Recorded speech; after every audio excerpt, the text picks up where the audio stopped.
Hola a todo el mundo, espero que se encuentre muy bien. El día de hoy hablaremos sobre los tipos de datos y variables en Java. Para esto seleccionaremos nuevo proyecto, Java Application, y le pondremos un nombre a nuestro proyecto. Damos clic en Finish y nos dirigimos hacia la clase que se nos ha creado.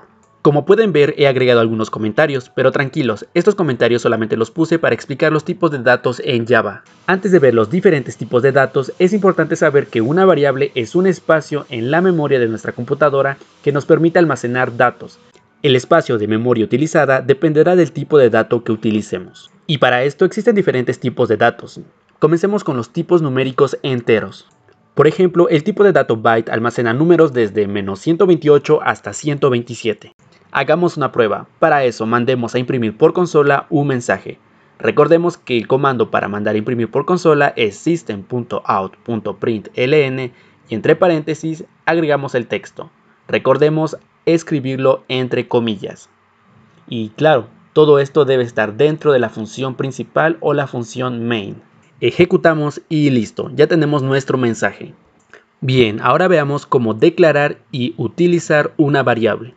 Para esto, lo primero que tenemos que hacer es escribir el tipo de variable que queremos utilizar. Después le agregamos un nombre, este nombre puede ser el que sea, agregamos el signo igual y el valor que queramos asignarle. Y claro, casi lo olvidaba, es importante agregar el punto y coma al final de nuestra declaración. Perfecto, ahora probemos con un tipo de dato, en este caso byte. Escribimos byte, el nombre de la variable, en este caso se me ocurre variable byte. Escribimos el signo igual y le asignamos un valor. Y por supuesto, al final agregamos el punto y coma. Bien, llegó el momento de mandarlo a imprimir por consola.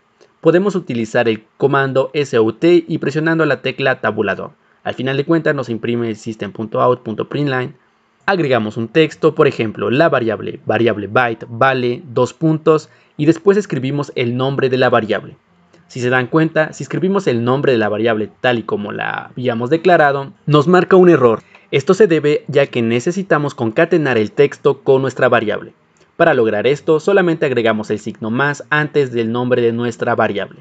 Y listo, ahora solamente ejecutemos nuestra aplicación y veamos qué pasa. Como podemos ver, nos muestra por consola los mensajes que hemos escrito y por supuesto el valor de nuestra variable. Pero, ¿qué pasaría si a la variable byte le asignamos un número que no esté dentro de -128 y 127?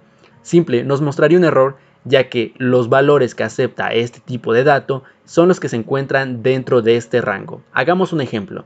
Si agregamos un número que no se encuentra dentro de este rango, enseguida podemos ver que nos marca un error. Muy bien, de esta forma funcionan los tipos numéricos enteros. Ahora repitamos el mismo paso y continuemos con los tipos numéricos en punto flotante, es decir, los números que llevan punto decimal. De igual forma se declara escribiendo el tipo de dato, el nombre de la variable y asignándole un valor de tipo flotante o bueno, con punto decimal. Como podemos darnos cuenta, nos va a marcar un error. Esto se debe ya que se necesita hacer una conversión a punto flotante. Para esto solamente le agregamos una F al final de nuestro último número. Y listo, ahora sí podemos mandarlo a imprimir por consola. Ejecutamos nuestra aplicación y veamos cómo nos imprime el valor de la variable flotante. Bien, hacemos lo mismo con el tipo de dato double. Como podemos darnos cuenta, a este tipo de dato no es necesario agregarle una F o una D al final del último número. Una de las principales diferencias entre estos dos tipos de datos es el rango que maneja cada uno, ya que el double maneja un rango mucho más grande que float. Mandamos a imprimir por consola la variable double, ejecutamos y listo. Como podemos ver, nos ha mostrado en la consola los dos tipos de datos, double y flotante. Perfecto, ahora pasemos con los tipos de datos booleanos y caracteres. De igual forma, este tipo de variables son declaradas escribiendo el tipo de dato, el nombre de la variable y en este caso los tipos de datos booleanos solamente aceptan dos valores, verdadero o falso. El tipo de dato booleano es utilizado para las condiciones, que por cierto es un tema que lo veremos en los próximos videos. De igual forma mandamos a imprimir el valor de nuestra variable, ejecutamos nuestra aplicación y listo. Como podemos ver, se muestran por consola el valor de todas nuestras variables. Cambiemos el valor de nuestra variable booleana a false. Ejecutemos y veamos cómo lo muestra en pantalla. Bien, ahora pasemos con el tipo de dato char o carácter. Este tipo de dato Puede almacenar números, letras o cualquier carácter especial.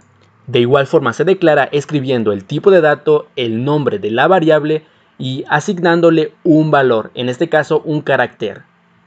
Como podemos notar, solamente puede aceptar un carácter. Si le intentamos agregar otros, nos marcará un error. Y listo, de igual forma mandamos a imprimir por consola, ejecutamos y voilà. Por último, veamos el tipo de dato string, que bueno, al final de cuentas este no es un tipo de dato primitivo, es más un objeto. Pero al final de cuentas se declara de la misma forma que los otros tipos de datos. Se escribe el tipo de dato o bueno, el objeto, el nombre de nuestra variable y le asignamos un valor. El valor se tiene que asignar entre comillas y le podemos agregar el texto que nosotros queramos. Al último mandamos a imprimir por consola, ejecutamos nuestra aplicación y voilà. Al final de cuentas, el principio que se utiliza para declarar variables es el mismo. Debemos conocer el tipo de dato que vamos a utilizar, el nombre de la variable y le asignamos un valor, claro, correspondiente al tipo de dato.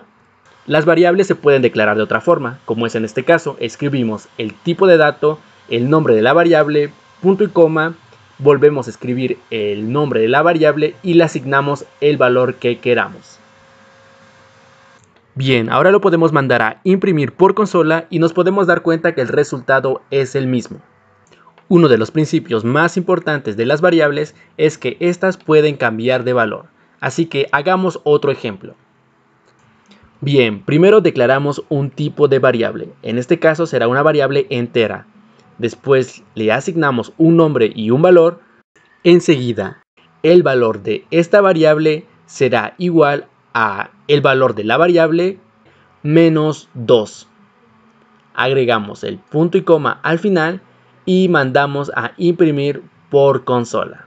Si todo sale bien, el valor que debería arrojarnos sería 18. Así que ejecutamos nuestra aplicación y veamos qué pasa. Perfecto, el valor que nos arroja es 18. Como nos dimos cuenta, el valor de la variable ha cambiado de 20 a 18 y este es uno de los principios de las variables, ya que éstas pueden cambiar de valor. Y listo, esto fue todo por hoy. No olviden que si tienen dudas o sugerencias pueden escribirme en mis redes sociales o a mi correo electrónico que se encuentra justo en pantalla.